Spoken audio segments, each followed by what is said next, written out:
Okay, good afternoon, everyone. Thank you for joining us. I'm Dan Bates with the Greater Hamilton Chamber of Commerce.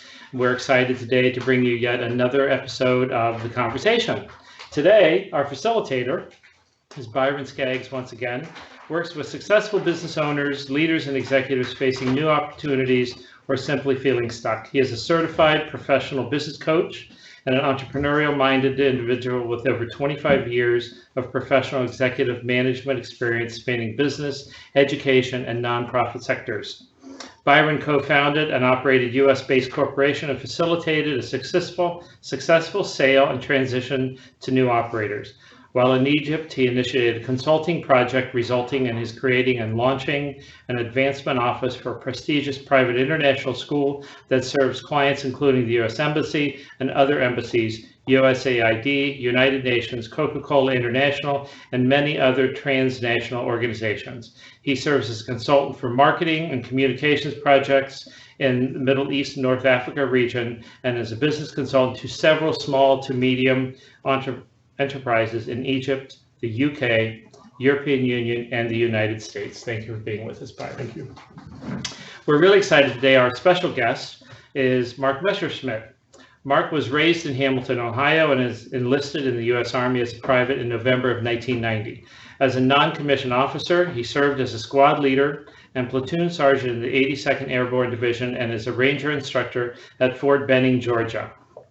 He pursued a college degree while on active duty and earned his commission through the Officer Candidate School in 1999. As an Army officer, Marc held multiple leadership positions from rifle platoon leader to battalion executive officer with the elite 75th Ranger Regiment at Fort Benning, Georgia. Marc deployed to combat a total of 6 times in Iraq, Afghanistan, and Somalia, and he commanded 3 infantry companies to include the U.S. Sniper School. Marc was the winner of the 2000 David E. Grange Jr. Best Ranger competition, and Marc was inducted as a distinguished member of the Airborne Ranger Training Brigade in 2015. After nearly 22 years of military service, Marc retired as a major in June of 2012. He earned his master-rated parachute badge with Combat Jump Star, the Combat Expert Infantryman badge, the Ranger Tab, the Pathfinder Badge, and the Sniper Skill Identifier. Marc's awards include the Legion of Merit, 2 Bronze Stars, the Purple Heart, the Joint Service Commendation Medal, 3 Meritorious Service Medals, 10 Army Commendation Medals, and 3 Army Achievement Medals. Marc Messerschmitt is currently employed as a senior process leader with the MillerCoors Trenton Brewery, and he is on-site leader for MillerCoors Veterans Group. Marc sits on the Veterans Committee for the Heroes Fund in Westchester, Ohio, and he also volunteers for numerous fundraising and community outreach events every year. In addition, he recently started teaching organizational leadership at Miami Regionals. Marc is a graduate of Troy University in Troy, Alabama, earning a Master's of Science degree in management, and he now resides in Hamilton. Thank you for joining us, Marc. Glad to be here. With that, I'm turning it over to our facilitator. Enjoy the conversation, and we will follow up at the end. Thank you. Thank you, Dan. Appreciate the chance to be with you again here at the Greater Hamilton Chamber of Commerce, and for the conversation. This is our 4th event now, and Marc wanted to say thank you first for your service to our country. Thank you for recognizing that. Really appreciate that very much. Appreciate the opportunity to be here. And then also just thank you for your willingness to take some time out of your day and your week to be with us for this conversation. The book that we're basing our discussion off of is Extreme Ownership. That was written by 2 Navy SEALs, Jocko Willink. See, this is, I've said I was going to actually get these down, but Jocko Willink and Leif Babin. But they wrote Extreme Ownership. Some of it based on their experiences in active combat with the Navy SEALs, and then how they have teased out of that some business and more specifically leadership principles that tie into how to literally own your own life and own the actions and become a better leader to those around. So we're going to dig right into this, and I'm excited to be able to have Marc here because he can actually help us, literally from his own experience, tease out how some of these pieces have played out in his life and what that looks like in his own experience in the private sector, as well as maybe even some examples or things from his own experience in the military.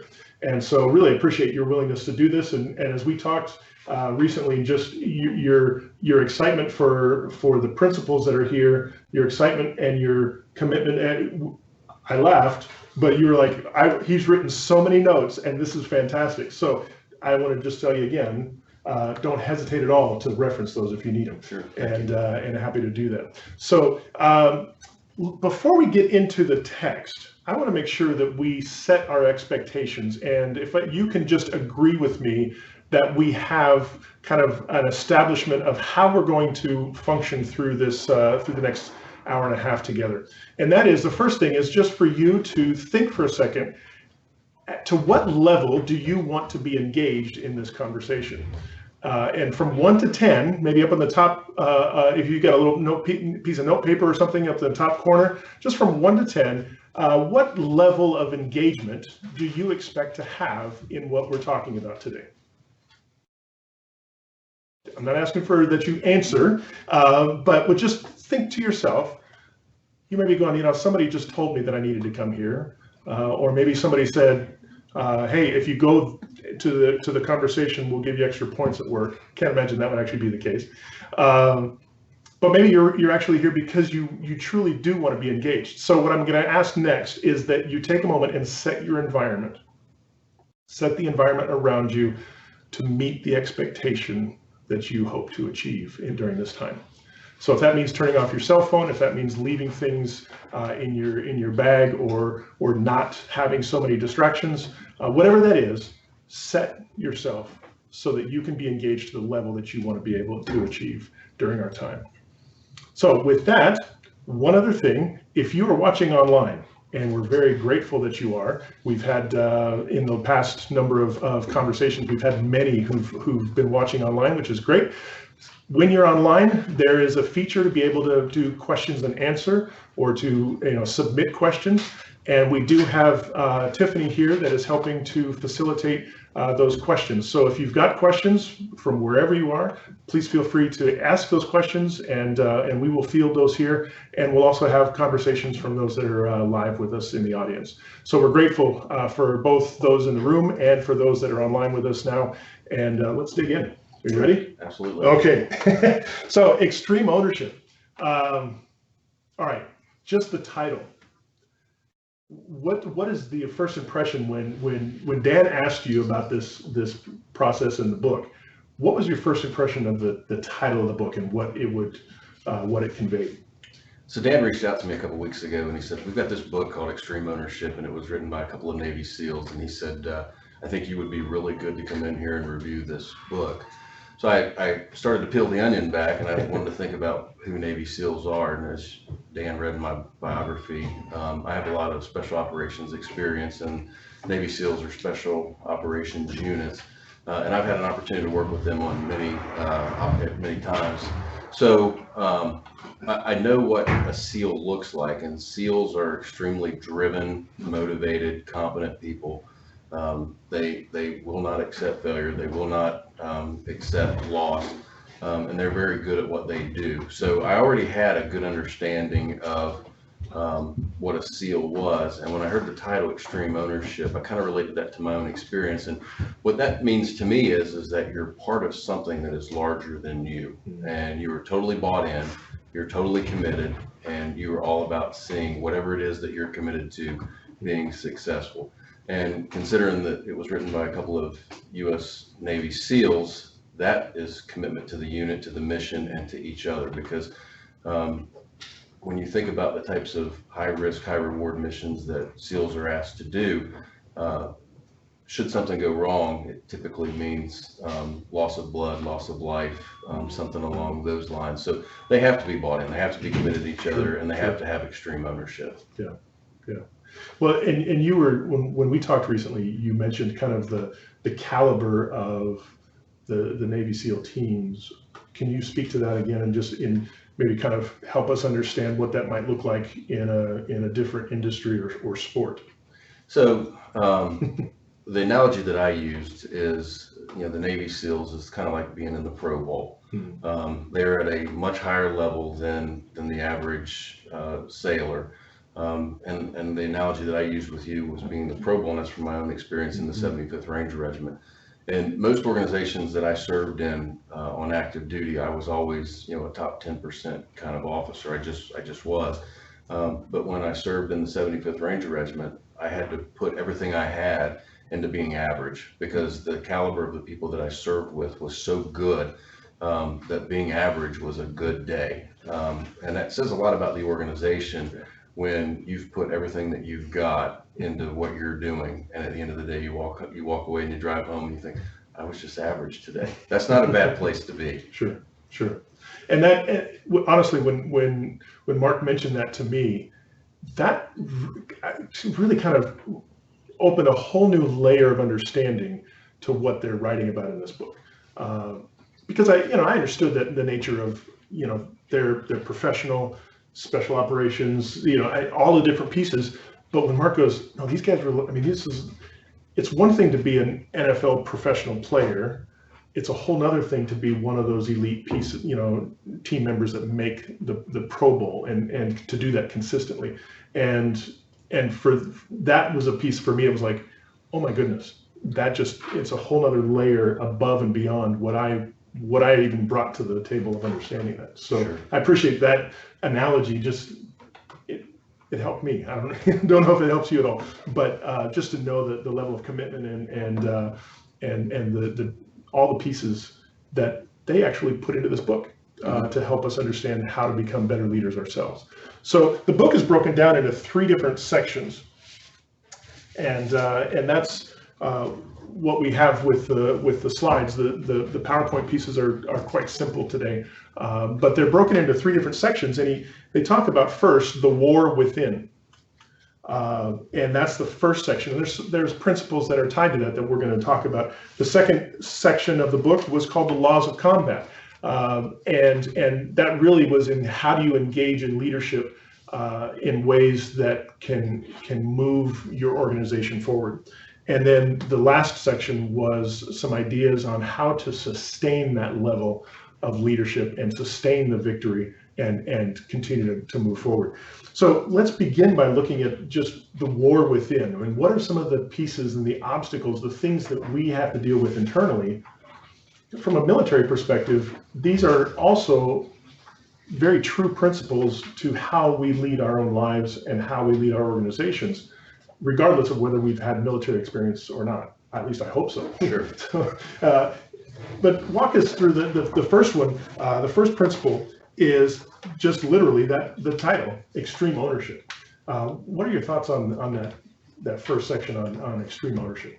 So it goes back to what I talked about in the very beginning. It's being part of something larger than yourself. So the analogy that they use from their combat experience is that they are totally committed to their unit and totally committed to each other. If you're only as strong as your weakest link, right? You're a chain, and if that link breaks, then obviously it breaks the effort. So everybody there is committed to the organization. Physically, they want to be as strong as they can be. They want to have the endurance and the stamina to be able to hang for the mission.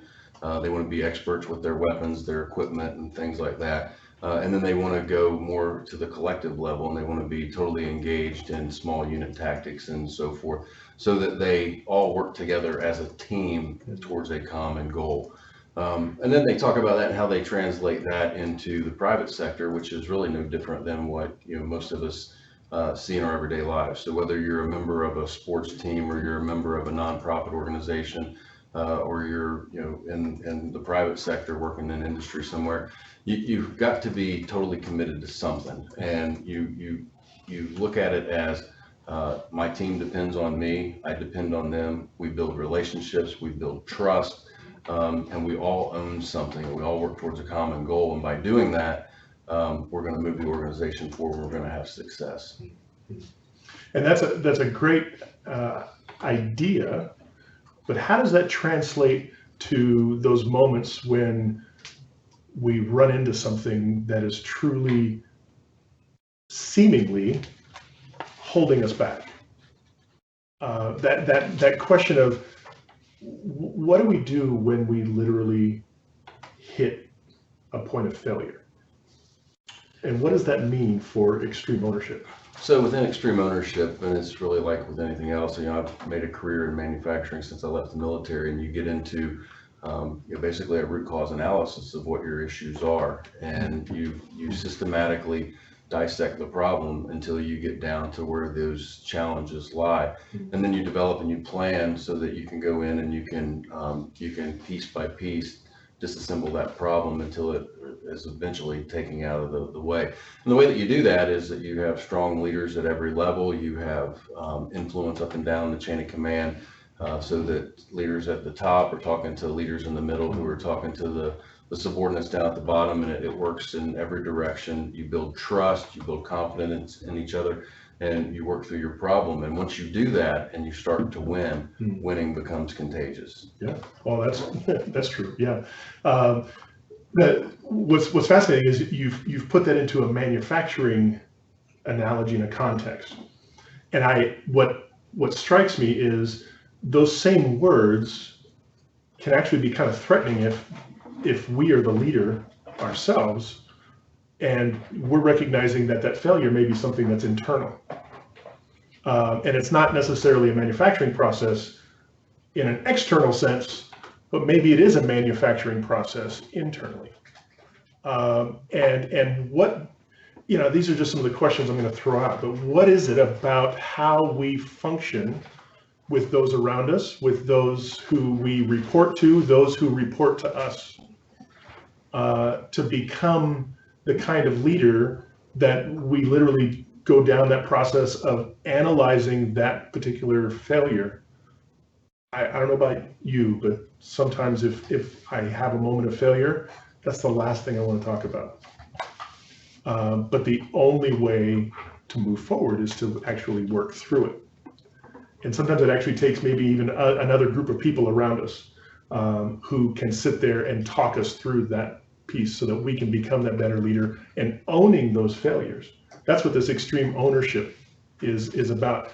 It's not that you don't fail. It's that you don't blame somebody else. It's that you own the successes and you own the failures and everything around that. And that's some of the hardest work we have to do. That's a great transition into the second chapter. And we're only on the first principle. But let's get to so let's get into the second chapter. There are no bad teams. There are only bad leaders. Only bad leaders. Tell us about that. So think of it like this, right? You can delegate authority, but you can't delegate responsibility. You are responsible for what your organization has done or what your organization has failed to do. As the leader, you have to own it. You have to be accountable. And let's think about it for a second, right? So if you break this problem down, if HR does what they're supposed to do and they screen applicants the way that they're supposed to screen applicants, and you hire the right people, and your learning and your development puts in together a training path, and they train people for success, and your logistical supply chain provides them with the materials and the resources and everything that they need, and all of the equipment that they're required to do their job is serviceable, functions, and works the way that it should. There's really no reason why they shouldn't be able to accomplish the task or the mission or whatever it is. So if for some reason your organization is failing, you have to ask yourself, have I provided all those things? And if you've provided all those things, then you have to look and you say, well, maybe I'm not doing something right. Maybe my intent wasn't clear. Maybe I didn't clearly communicate what it is that I want them to do. Maybe the task wasn't identified. Maybe I didn't give them the purpose and explain to them why this is important. Maybe I didn't explain to them what my intent is and where I want them to go with it and how I want them to move forward. So those are all things that you have to consider as a leader, because at the end of the day, it's your failure is your failure. It's not your team has failed. You have failed as a leader. And to kind of bounce off of that, and we'll get into communication in a little bit in the next section, but this idea of, even when you look at that list, you talk about HR or you look at training, there's that sense that if you're responsible as the leader of those different operations and those different channels within, you may not specifically be in charge of those, but if something didn't happen correctly in that particular arena of the organization, you still own some responsibility to help them clarify what's needed, and to, so that they're looking for the right kind of person. If I understand that correctly, that's kind of that idea of, they feed somebody to you and you go, well, that's not the right person, they messed up. Maybe it's a matter of going back and saying, okay, let's clarify what we're actually looking for and work from it that direction. Let's take a step back and let's take another layer off the onion. Yeah. So as Dan mentioned in my biography, recently I was blessed with an opportunity to teach some classes to juniors and seniors at Miami Regionals, and I was teaching a leadership, organizational leadership course. And one of the questions that I posed to the students as part of a discussion board is, what's the difference between a leader and the difference between a manager? Mm-hmm. And really, that's a complex question that you'll get a lot of different opinions on. But as far as I'm concerned, really what it comes down to is leaders inspire and they influence. Managers direct and they supervise. So if you're a leader within an organization, you have to understand your organization. You have to understand what motivates your organization. You have to understand how you can get people to follow you. You have to understand how you can inspire. As a manager, you're gonna be more of a director and a supervisor and making sure that tasks are getting done, the systems. Right. So I've known great leaders that were terrible managers, and I've known great managers that were terrible leaders. If you can put the two together, then you've got something that's really special. And that's what everybody should strive for.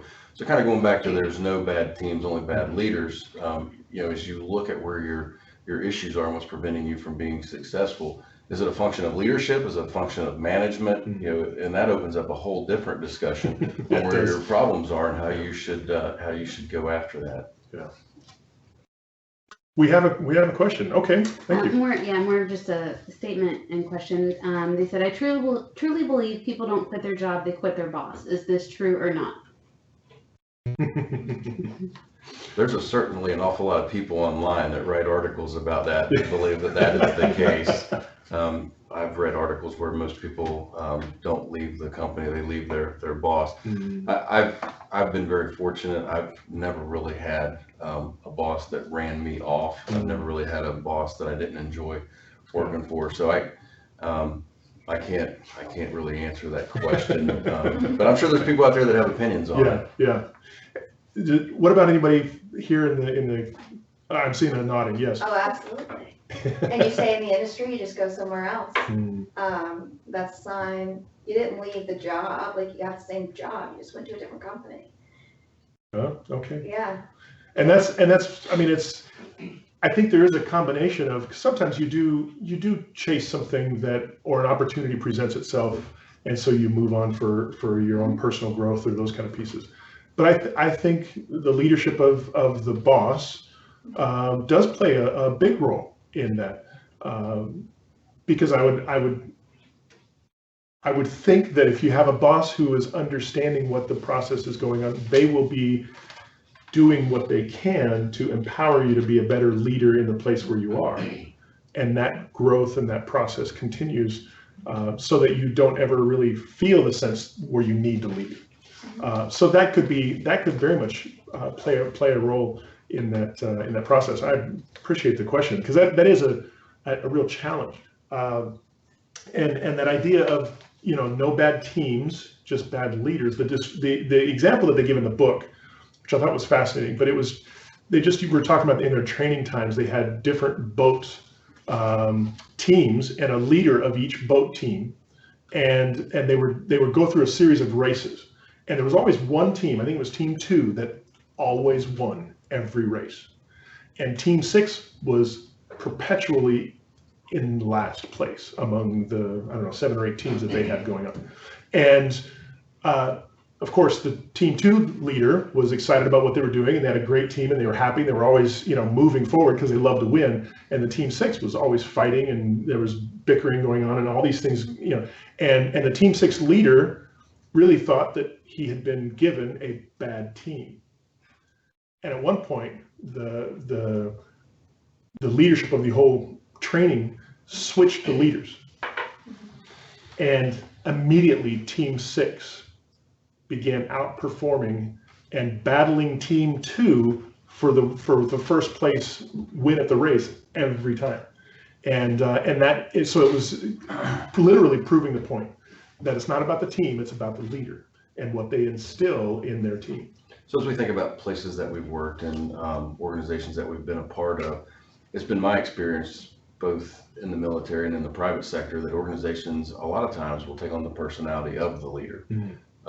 And you can see, a leader that, is very passionate and that everybody's behind and everybody leaves or loves, and then that leader leaves the organization and somebody comes in with a different leadership approach. You can kind of see the whole organization has to adjust to the leader. Sure. So that's one of those things that's just, it's natural, it's a change. Yeah. So using the example of the two boat teams, Team 2 would always win, Team 6 would always lose. They switched leaders, and when they did that, Team 2 was still winning, but Team 6 got significantly better. Yeah.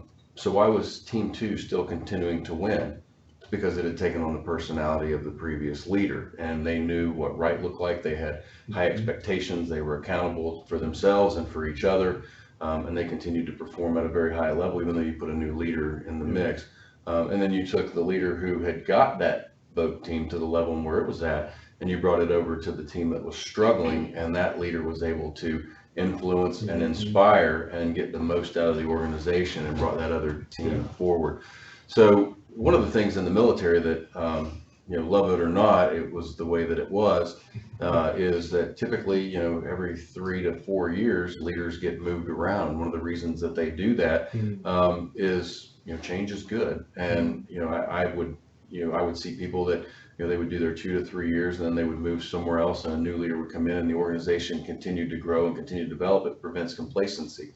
So, and it helps leaders to continue to grow and develop. I commanded 3 companies. It was the same job in every company, but I did it 3 times, and I had to use a different leadership style and a different leadership approach to every company that I commanded, because each company had a different mission. They had different personalities. They had different people. Yeah. And to be an adaptive leader, you have to understand your organization. And sometimes you as a leader will have to change. If you don't, you're not going to have success. Yeah. Okay, so there's a key word that you just used that I think plays a huge role in this whole process: an adaptive leader.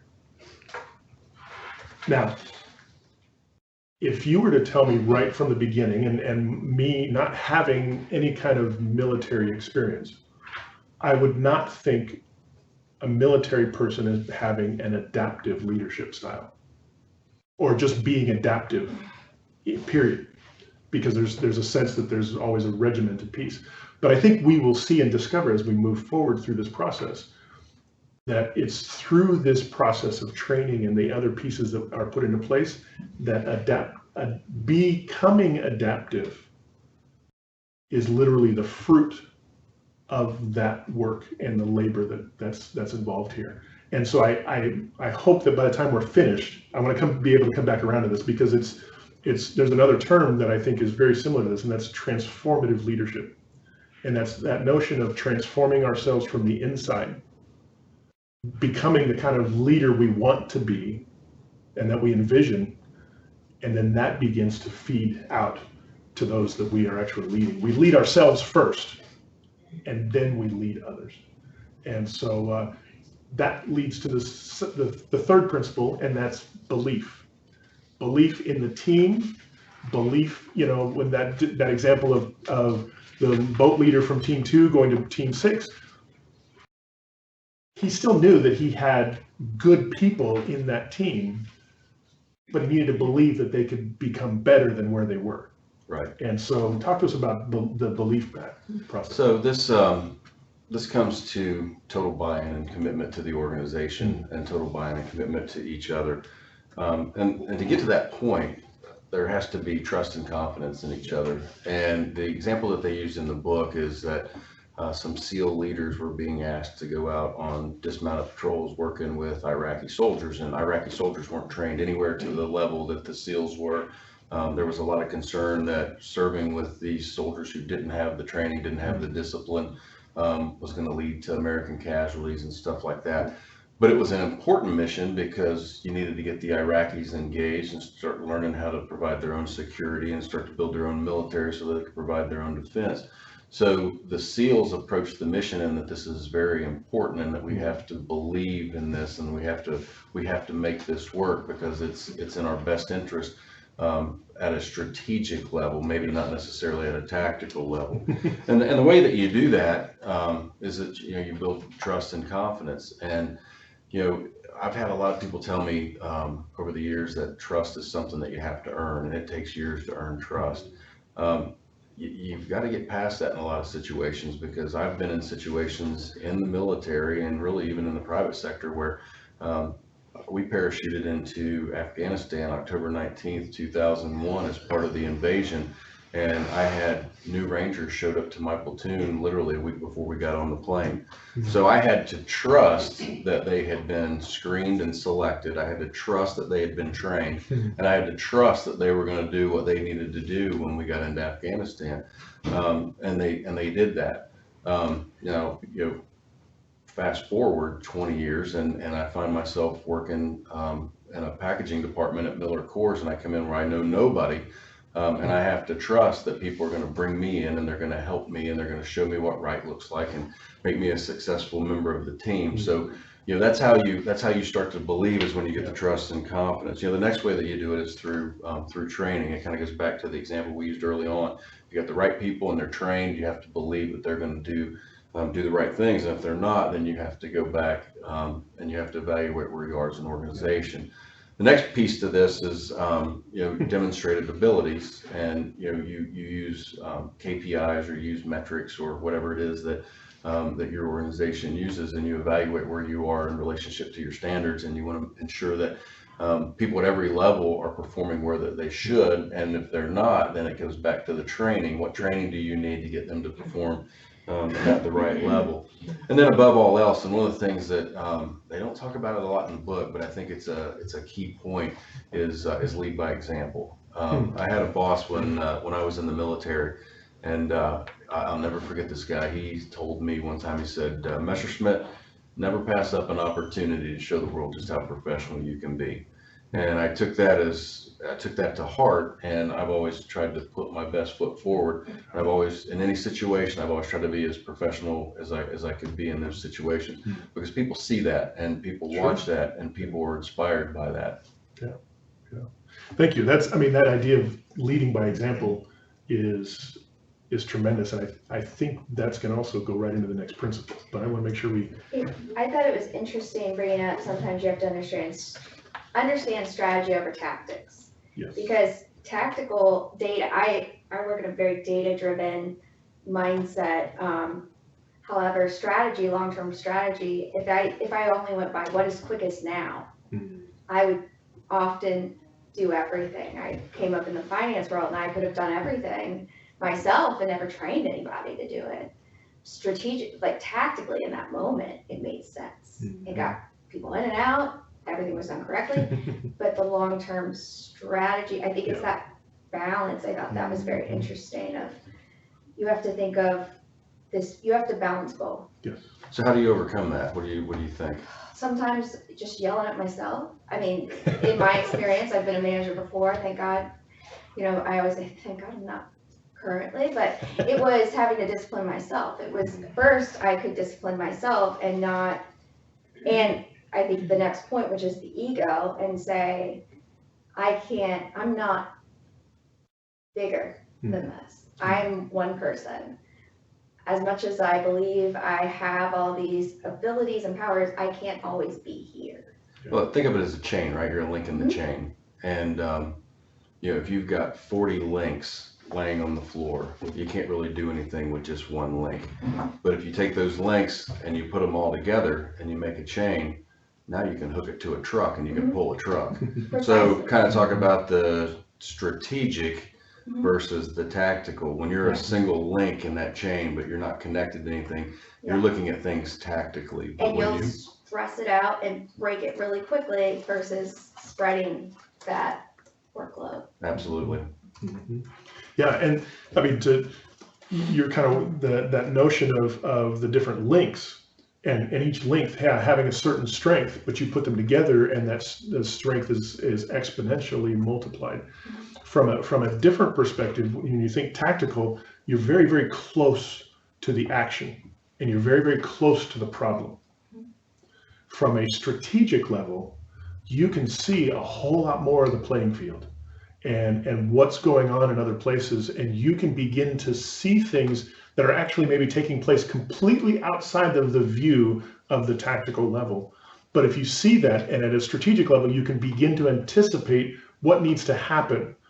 And so that truly is one of those pieces of, that example of helping the rest of your team see the bigger picture sometimes, because we truly can get very myopic and pointed to just what we have to do and what we're tasked with today or this week.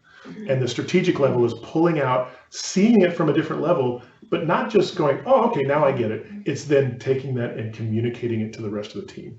And the buy-in and the belief happens when everybody begins to see the bigger picture. Not that everybody has to do it or figure it out, but when they can begin to see that what they're doing at a tactical level is truly making a difference at a high strategic level, the buy-in is tremendous. Your view of the world is based on your vantage point, right? Yep. The way you see things is where you're seated. And the History Channel did a story, I don't know, it's probably been a year ago or so, and it was called War Stories, The Battle for Haditha. And it was a story based around a Ranger raid that took place on the largest hydroelectric facility in Western Iraq. And you can look at it as either fortunate enough or unfortunate enough to be there, but I got an opportunity to be a part of that. And they did this documentary, and it was about a 60-minute documentary. And as I watched it, they had people who were on the ground giving their eyewitness accounts. So I was at a more strategic level, and they were at a more tactical level. And I was listening to some of these guys talk about their perspectives. And as I was listening to it, I was like, that's not the way I saw it. I saw it much differently based off of where I was. Interesting. It's very interesting. Yeah. I mean, they were telling their version of the story and what they saw. But to your point, I was at a much higher level. My vantage point was much different. Yeah, yeah. So, and that also plays into when you think about the HR piece. If you are even functioning in a small business where it's you and just a couple people, in my experience in the work that I do with business owners, I hear time and time again challenges of finding the right people or hiring the right people or not even being able to keep people long enough. And the struggle continues to come around. And what my questions usually then start going down the road of, well, what have you done to establish training and the expectations, or what are you agreeing for them to do in a job description or to have things written down? And 9 times out of 10, the business owner is going, oh, I haven't done that. We as business owners sometimes, or leaders in organizations, we get so caught up in what we have to do today, what we have to do tomorrow, and the tactical things, we forget that our job is to be strategic and literally develop those things ourselves if we don't have them. So it's important that things get written down. It's important that if we have that knowledge, get it on paper, impart that to the rest of the team. That's how you build your team. That's how you find you better employees, is you train them to be the employees you want them to be. Sure. One of the things we used in the military is it was called a battalion SOP, Standard Operating Procedure. Yeah. And I was a young captain, and that was my job, was to write that and maintain that. And it was a living document, but it was the basis for everything that we did. So kind of to your point, we all have to have something procedurally in place that we follow, regardless of, like in the job that I have right now, we have what we refer to as leader standard work. And it's basically my roadmap for the day. This is what I do when I get there. This is what I do after my first meeting, after my second meeting. And it just kind of creates for lack of better terms, a battle rhythm as to how I move through the day or through the week or through the month. That's fascinating. Yeah, I mean, that's so.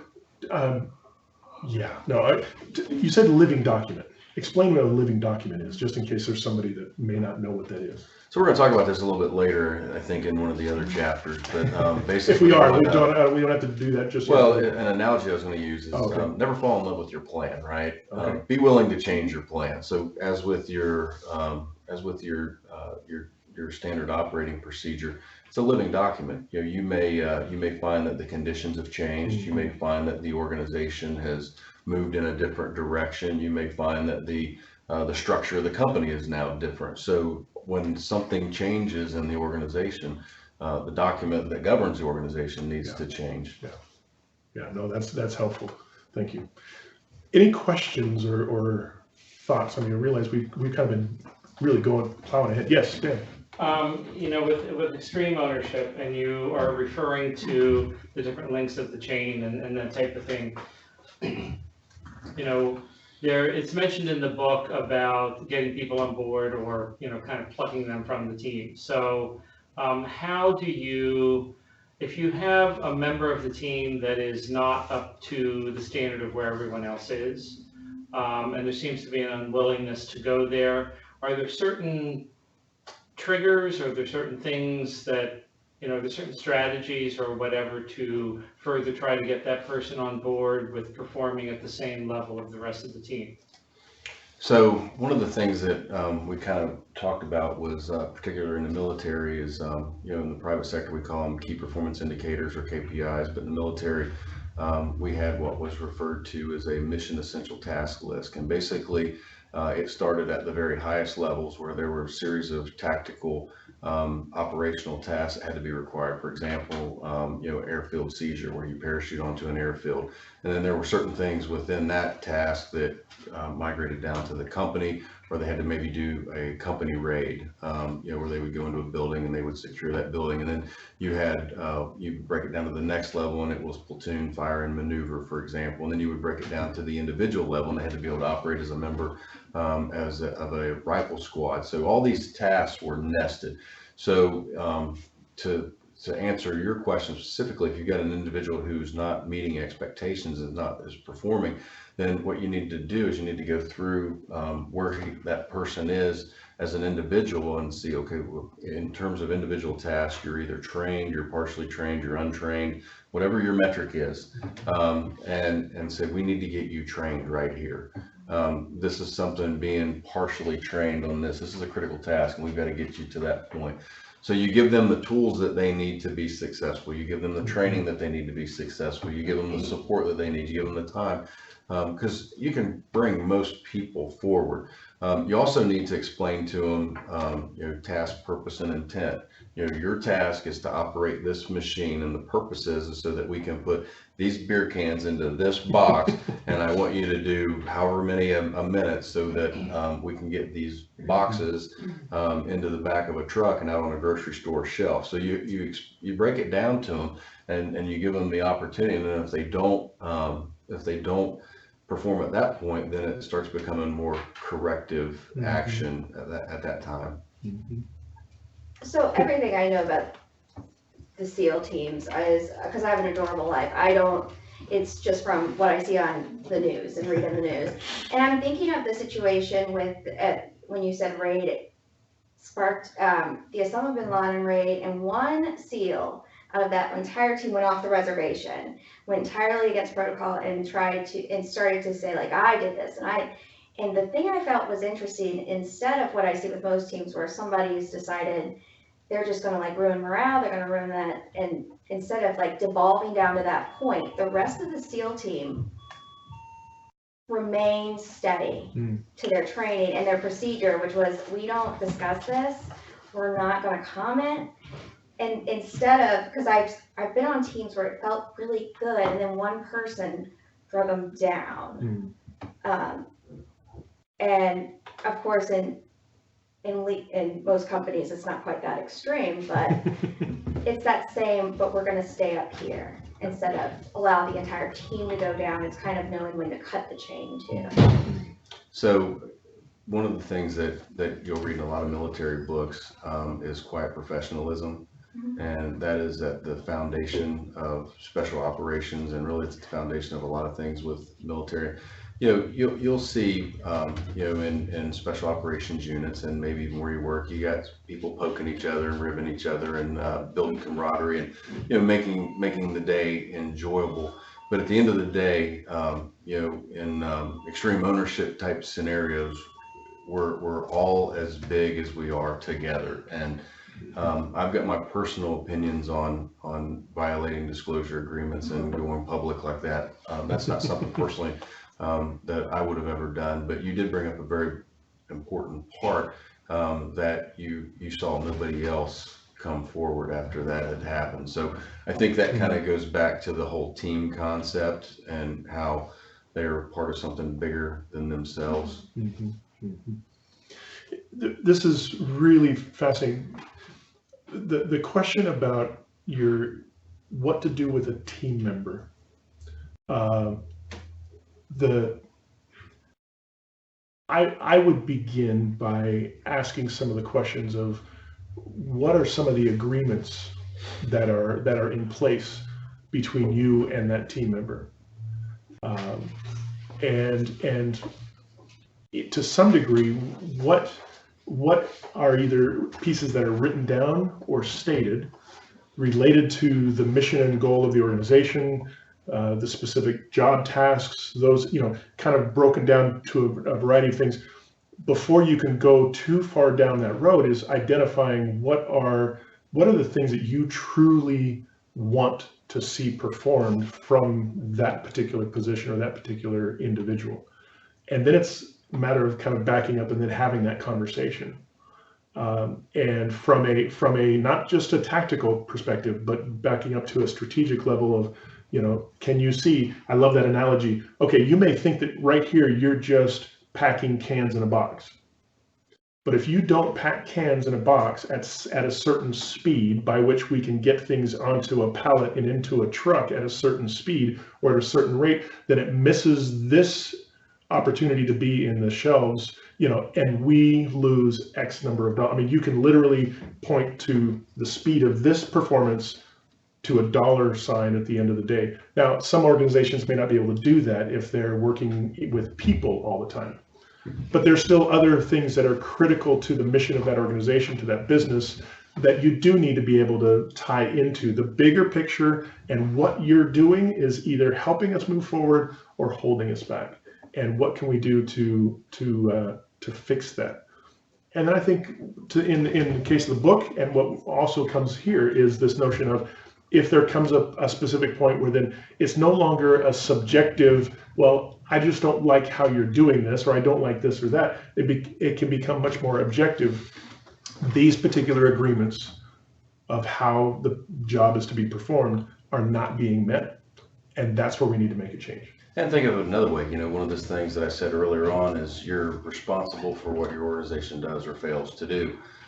So maybe the person packing the cans in the box is not the problem. Maybe it's me. I'll give you an example. Hey, put those cans in a box, get them on that pallet. I don't care that your wife's 9 months pregnant, and I don't care that your kid's in the hospital. Pack those cans in that box.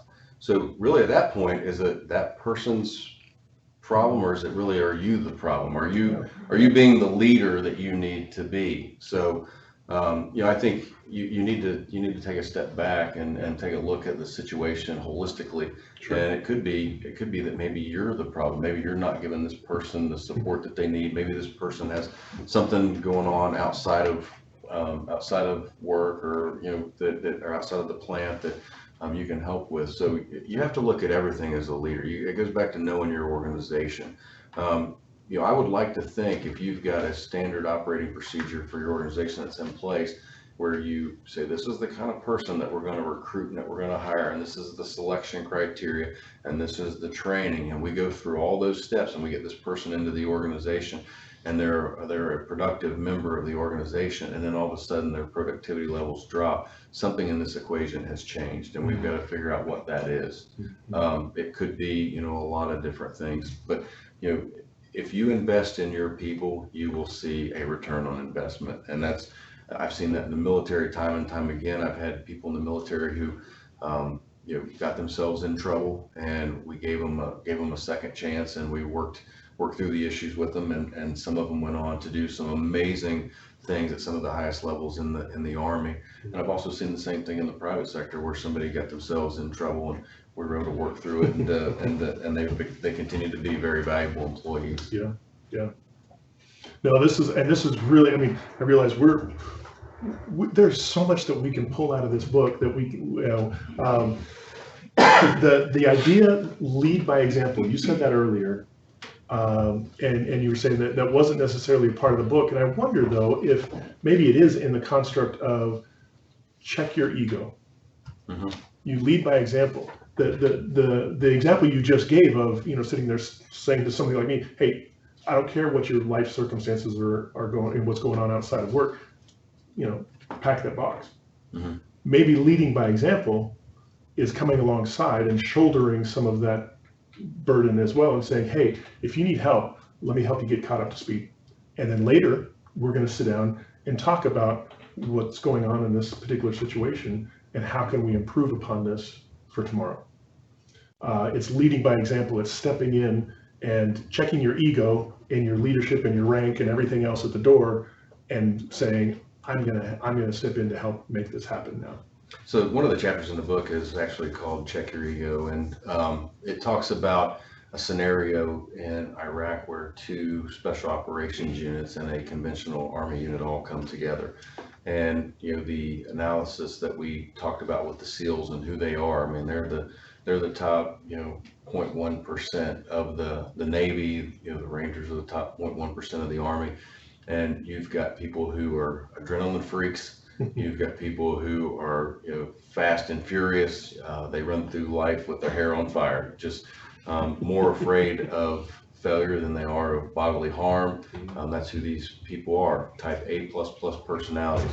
And I made the comment that I was in the middle of those people, and when you've got type A++ personalities, there will be friction at times. You can't take a group of people like this that are that driven and that motivated and that passionate and that extreme in everything that they do and expect that they're always going to agree on everything. And in the book, there's a scenario where these two units came together and they were struggling to work together because they couldn't check their ego and listen and communicate effectively. They couldn't listen to each other and that, hey, I've got an idea or you've got an idea. So I think that's important because, one of the things that we talked about in the very beginning is relationships are important. Relationships build people. And I've worked with people, throughout my career, and there's been times where I've worked with somebody that I didn't particularly care for, and they never knew it, because I kept it very professional.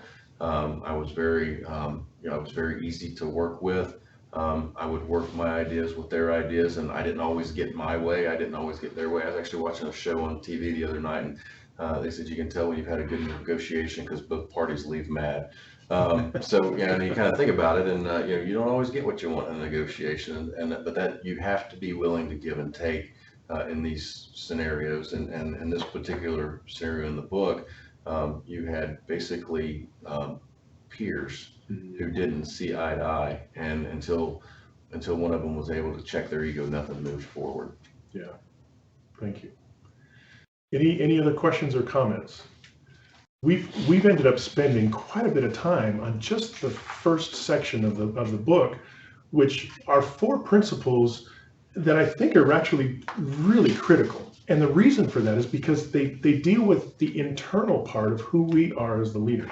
The other aspects move to the external and how you do some of the operations and communication and other things. And those are still critical. But if we don't get this right, I think that's where many times we may struggle ourselves, is from this point of the internal aspects of being the leader, and what does that mean? Even if we're not the leader of our organization, we still have a responsibility to lead ourselves and then lead those around us. And there's an understanding in many organizations that even if you're not the leader of the organization, you still play a role in helping to lead the organization by how you function in your role, how you function with those who answer to you, and how you function to those that you answer to. Yes.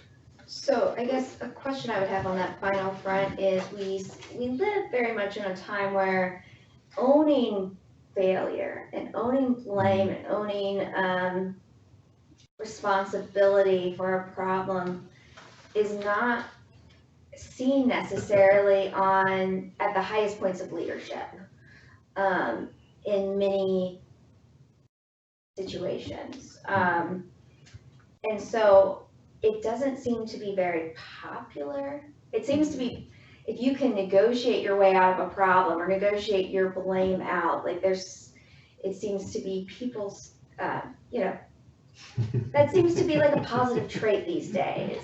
One of the things I've heard recently, and that's been an interesting concept, is embrace the red.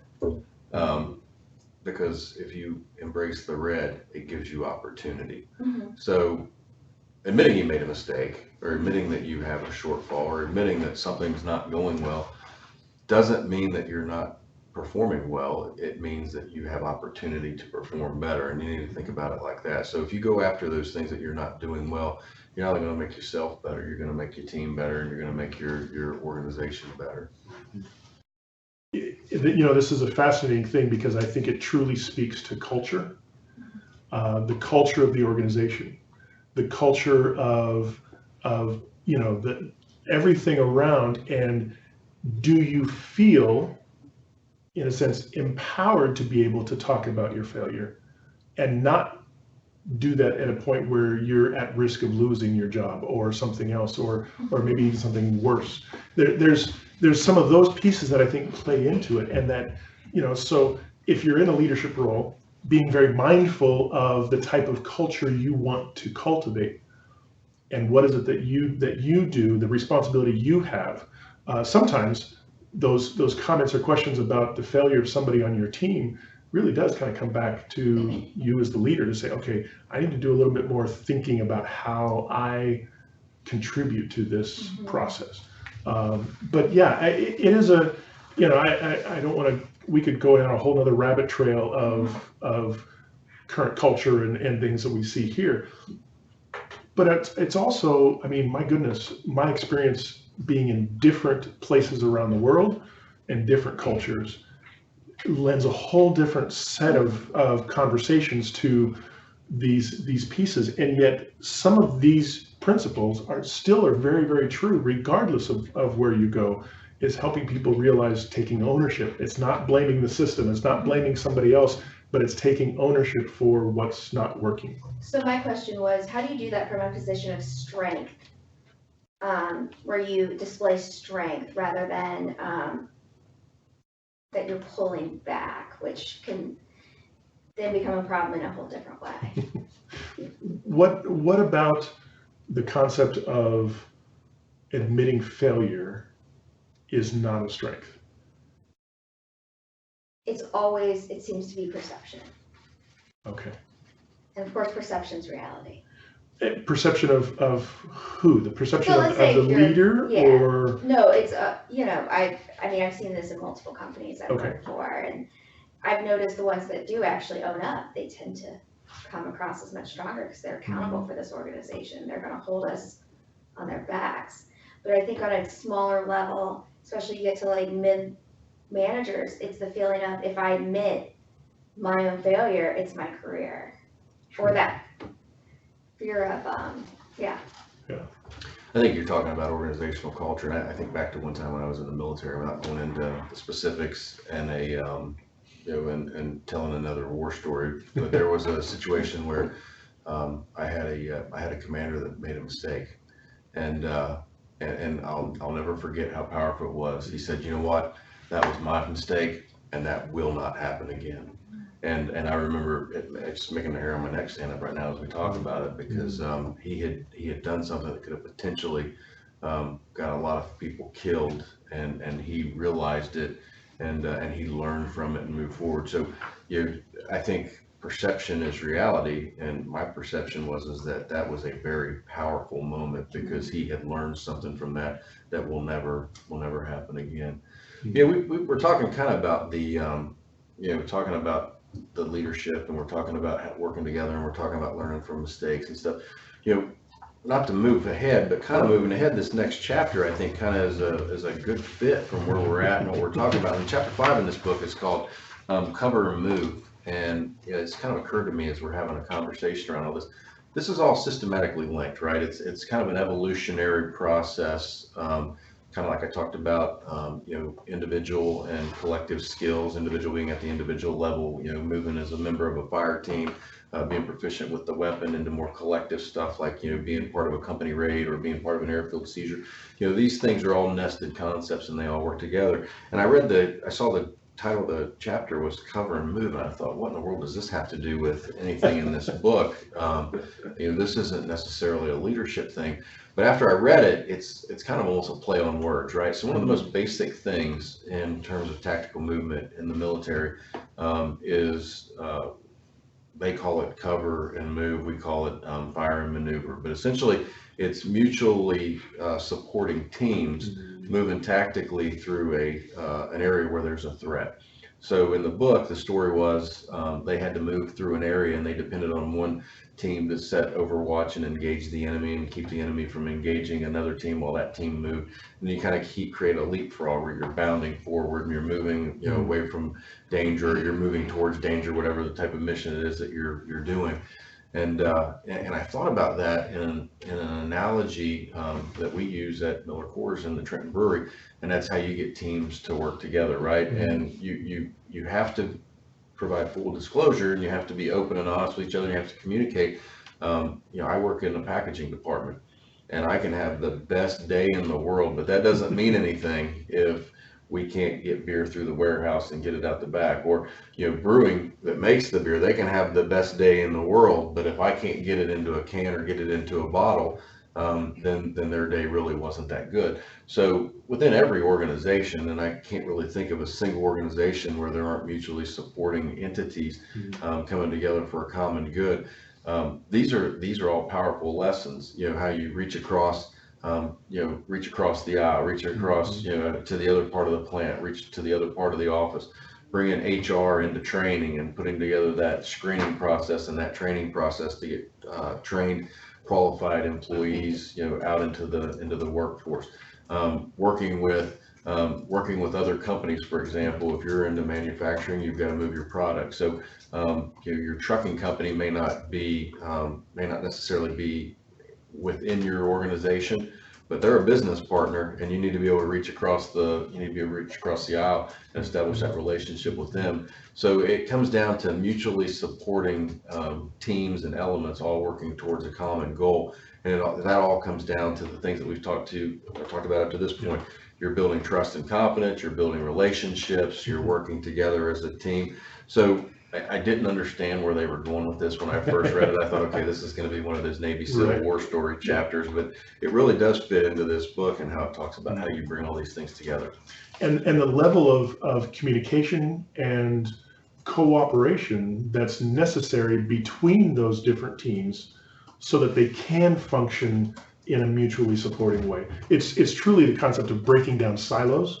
Sure. If you're in an organization that seems to just function in these silos, and sometimes maybe even saying breaking down silos makes it sound very aggressive. Maybe it's just bending silos and creating opportunities where then they can touch and interface and figure out how they can work better together. Sure.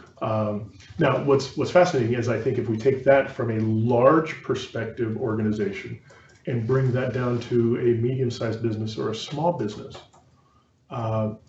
what are some of those things that happen in those organizations where maybe I'm the solopreneur or maybe I'm one of 3 or 4 in my business? How do I take that idea of mutually supportive teams and what does that look like for me or for you as an individual in a small group? Who might those supportive teams be? I want you to think about that. If you're part of that kind of an organization, or you're on your own and you're working, you may be looking at this going, well, that doesn't translate to me at all. I think it does. And I want you to wrestle with that a little bit. Who are your mutually supporting teams, and how can you begin to work more effectively together? It may be somebody like Mark was saying, the trucking company. It's not somebody that was in their organization. It's an outside vendor, but they have to work together for the mutual success of both organizations. So if you're working in a small capacity as a solopreneur, as a small business, what can you do to be mutually supporting and working together with those that you interact with on a regular basis? So I worked for a small company, my first job out of the Army, and when you're a small company, you do have limited resources, and we had offices in multiple different locations, and sometimes based off of changes in the environment or the way the business was going, all of a sudden we needed more resources in one office than the other. So we would work together to support each other, and there has to be prioritization when it gets to that point. So somebody has to provide command and control in those types of situations, right? So I had an office in Northern Kentucky, and all of a sudden I got this huge job that I needed to do, and I didn't have the people and I didn't have the resources, but they had the people and they had the resources in our Cincinnati office. So it required going to the boss and saying, "Hey boss, this is what I've got and this is what they've got. Where is your priority? Which we can only do so much, so we need you to identify what the priorities are, because let's face it, if everything's important, then really nothing's important." So you have to have priorities, and you have to go after those types of opportunities. And that was one of the things we did in the military. My last deployment, I was a chief of operations for a forwardly deployed special operations task force, and they would send all the assault forces would send me missions every night that they wanted to go out and they wanted to go do. And some would require helicopters here, some might require a surveillance plane here, some might require a gunship here. So I would get all these missions, and I would figure out what resources would have to go to each one of them, and then I would have to take them into the commander, and I'd say, "Hey sir, I've got this mission here, I've got this mission here, I've got this mission here. These are the resources. This is what you're short, but I need your prioritization so that we can move forward." And he would prioritize based off of his gut feeling or based off of his experience where he felt that the priorities should be, and that's how we arranged the missions. And we did what we had to do until we ran out of resources. And then when you ran out of resources, you might have to wait till the next day, to go out and do one of those other missions. So it's another concept in this book that when you first read it, you're like, that's so simple. But there's so much more to it. So it's a great book. If you haven't read it, I would highly recommend that you read it. It's a real easy read. I read it in a couple of nights. Yeah, the concept of even keeping it simple, and rather than going to some big elaborate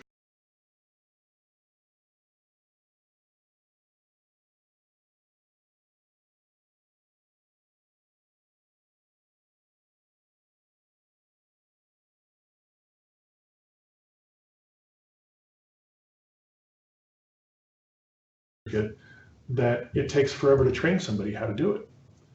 Find ways to distill it down to be as simple as possible so that you can move forward. It's a matter of wanting to move the organization forward quickly and efficiently.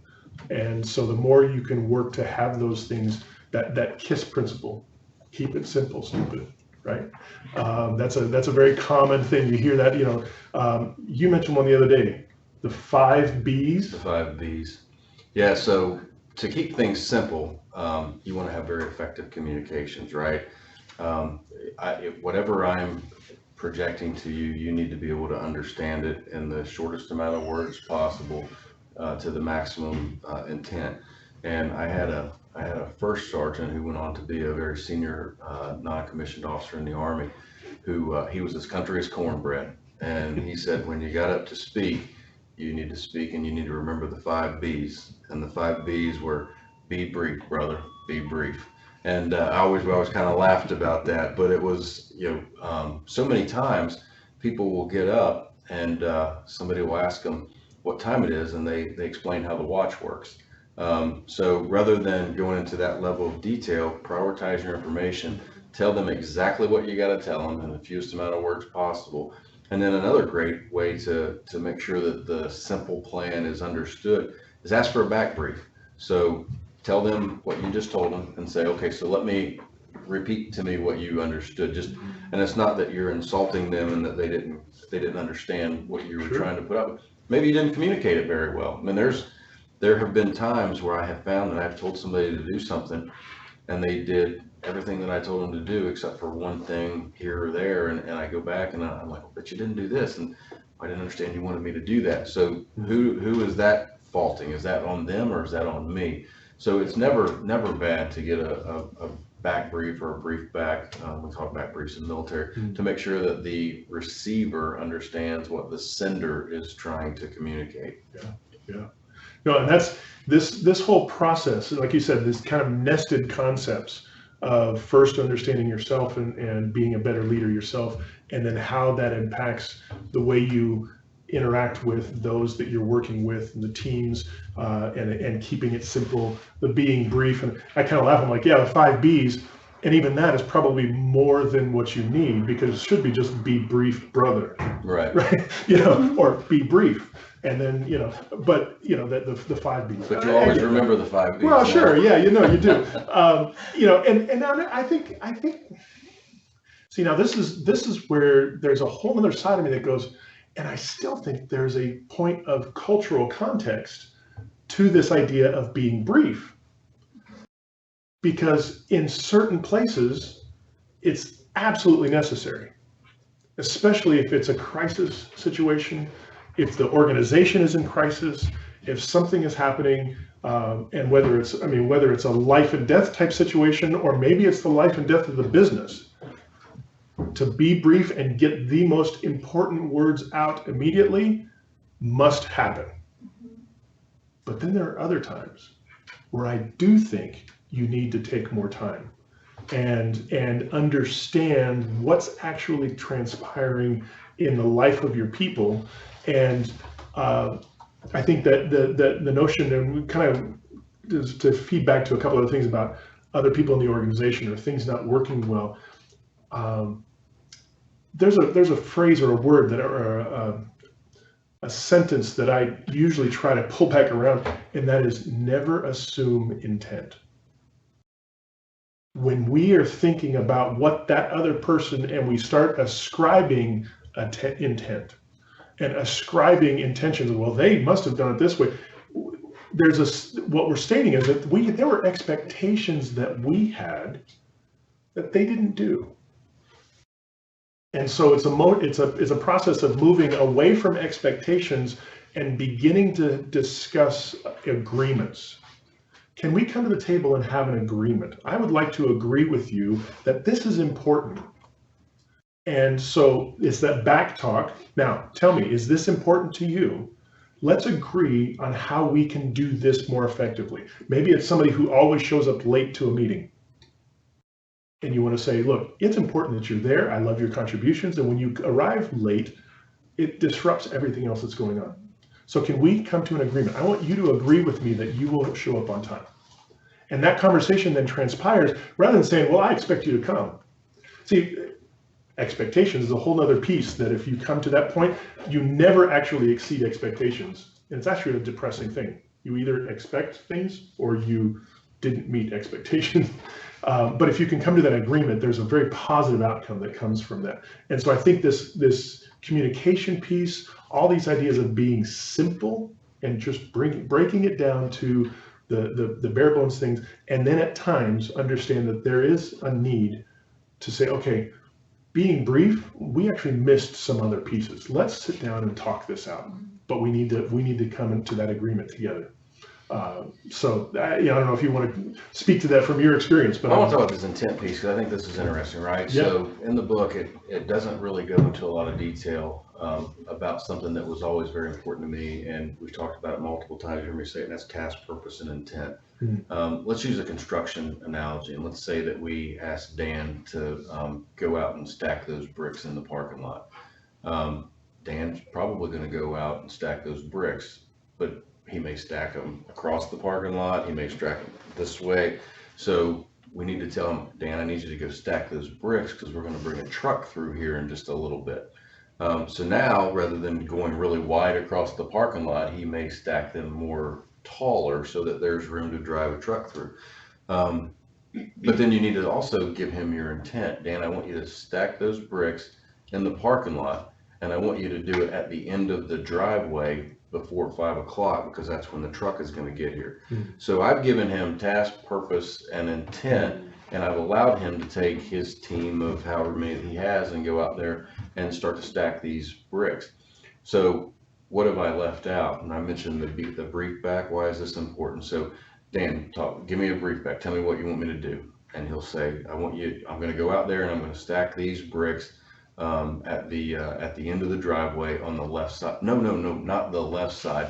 I wanted you to do it on the right side, because when the truck comes in, he's going to be on the right side of the driveway. Yeah. So who failed in the communication? Was it Dan, because Dan was going to stack them on the left side, or was it me because I didn't tell him? So as a leader, that's one of those things that's a valuable communication tool with you, is to follow up and make sure that they understood clearly what your intent was, because you may be so familiar with your communication that you don't understand that somebody else doesn't just automatically see it the same way that you do. It's kind of like when you're writing that term paper and you've read it 10 times and then you hand it to somebody else and ask them to read it, and you realize you got a misspelled word in the second sentence of the first paragraph, but you've read it so many times that it becomes, you become blind to it. So it's one of those things where this is a huge, it's an awesome way to communicate and ensure that the receivers understand what the sender is putting out.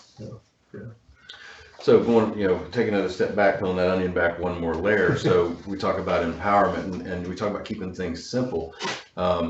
Ultimately, you want to get people engaged at every level. So when people understand task, purpose, and intent, leaders at all levels now understand why they're doing what they're doing. So now Dan is going to go, and his team of 4 or 5 folks that he's got working with him, he's going to give them his task, purpose, and intent.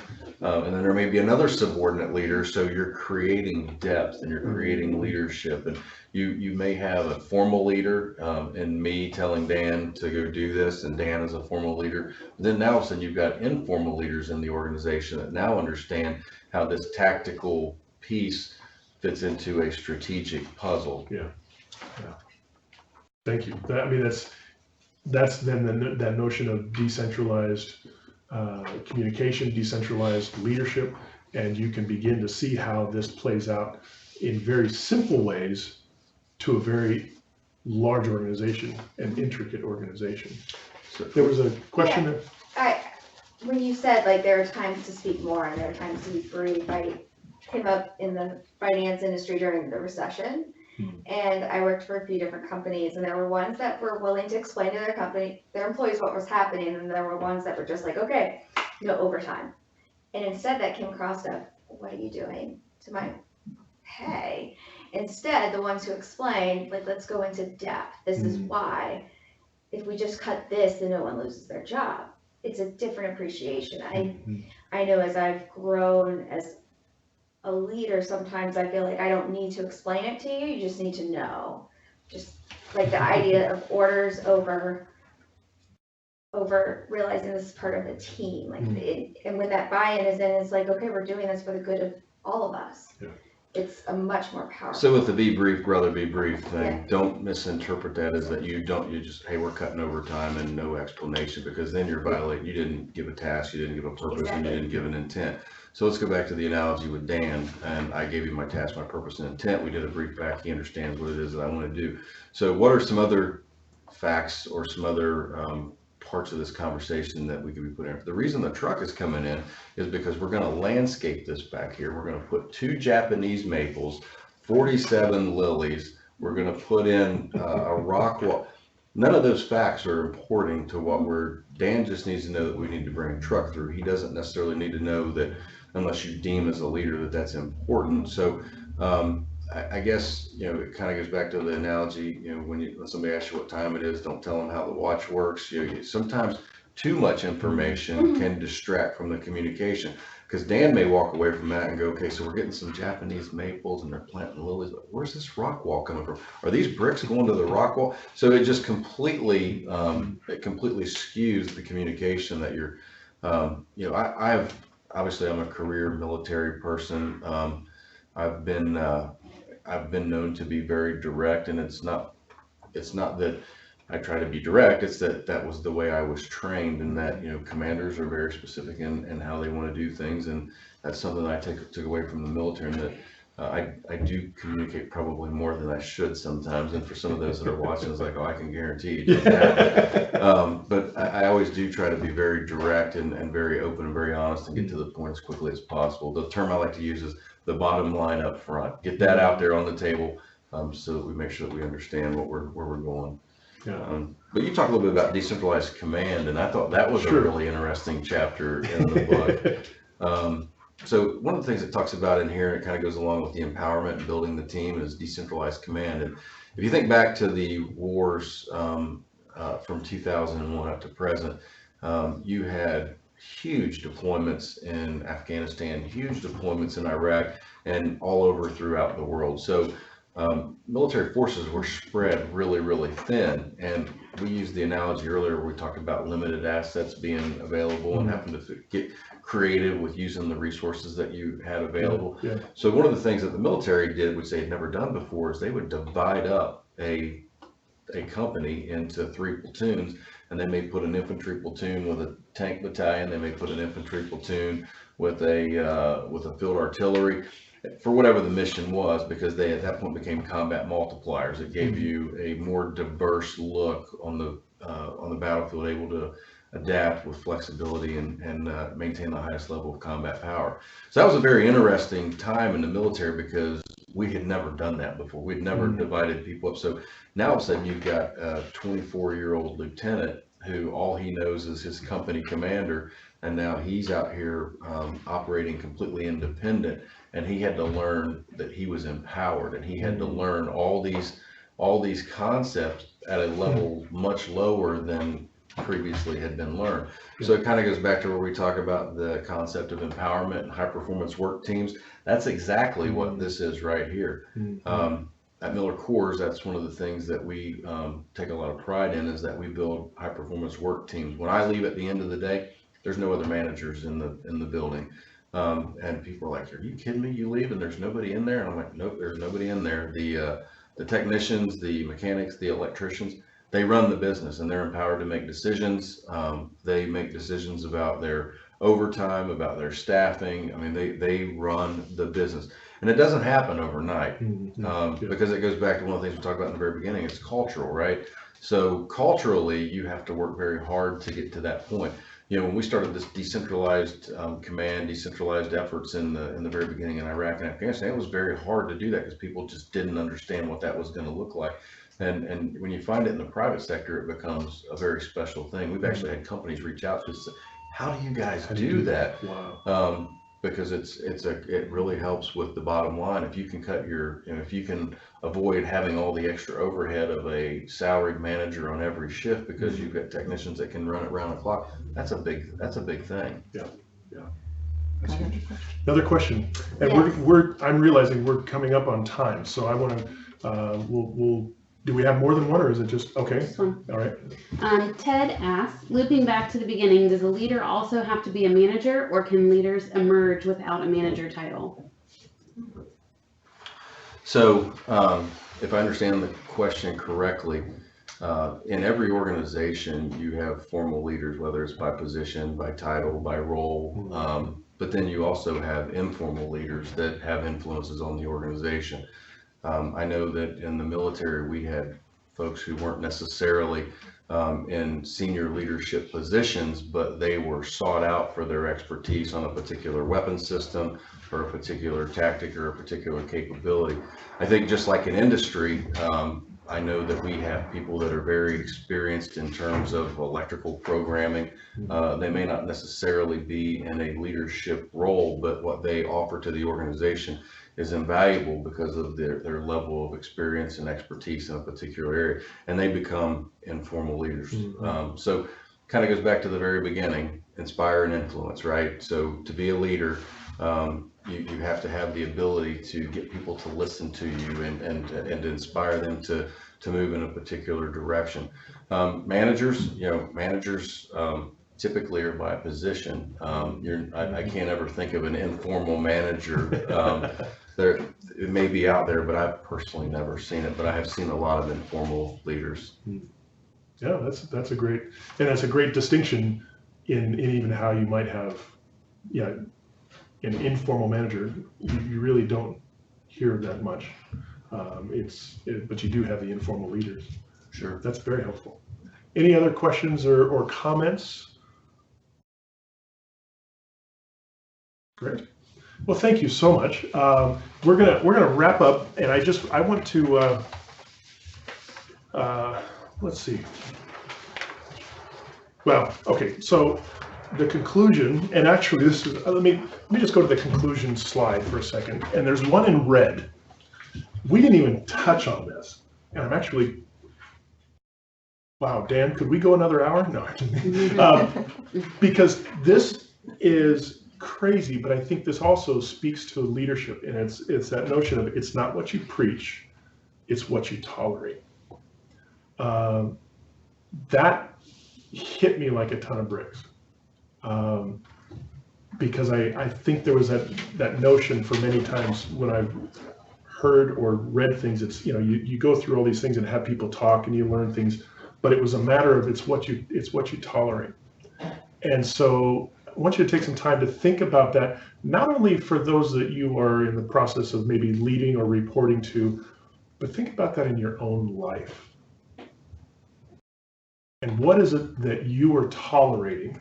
What is it that you are allowing to happen that actually may be the very thing that's preventing you from getting to the next level in your own business, in your own work, in your own life? And what kind of things do you need to change to get to where you want to be? So I'm just going to leave that question with you and then flip over to what kind of light bulb moments or action steps can you take away from our conversation today? I'm really curious, because these are the kind of things that make a difference in the time that we spend together. It's not just about us sitting here for 90 minutes and talking about a book. The idea is for you to be able to take something away from here and to have a specific plan, a tangible plan, something that you can put into action today, tomorrow. Think about that. What is it that you can take from here today and put into action? And then our best intentions obviously are that we go out and do this, but I don't know about you, but I know I've got more meetings today. I've got phone calls and emails to deal with. I may very well forget everything that we talk about 5 minutes after we shut down. So I want you to take some time now, think about the things that you want to put into place in action. And those best intentions actually take root when we tell somebody else. So if you would like to be able to tell somebody and you don't have somebody to talk to, whether it's at work or somewhere else, if you do work with somebody at work and you say, hey, I need to tell you these things, do it. But if you don't, or you'd like to be able to work with me on that process, I can help you with that in the next 3 hours. By 4:30 Eastern Standard Time. Send me an email or call me at the number that's on the screen, or you have it here, and give me your action step and the light bulb moments that you've had. Share them with me, and I will get in touch with you in the next day and a half, and we'll set a time to talk about it, and I'll help you get some of those action steps into place to move you forward into the next level that you want to get to. Mark, thank you. This has been huge and tremendous, and really, really grateful. Again, thank you for your service to our country. Thank you. And I really appreciate your willingness to just take this and help flesh it out to what it's meant for you and your opportunities to work. Thank you for allowing us to be here. Dan with the Greater Hamilton Chamber of Commerce. Really appreciate the opportunity to be here. Next month, August 20th. So we went a little late in July, and we're going to go a little earlier in August for Daniel Pink. And I'll just thank you, Stan. Daniel Pink, To Sell is Human. That's the book for next month. To Sell is to Human. To Sell is to Human. To Sell is Human. Daniel Pink. And we're going to discuss sales and communication. It's not just the idea that you have a sales team, it's the fact that everybody needs to know how to sell. And when you begin to understand that selling is human, it helps a lot. So we're going to discuss that next month and look forward to having you at the next conversation. Thank you.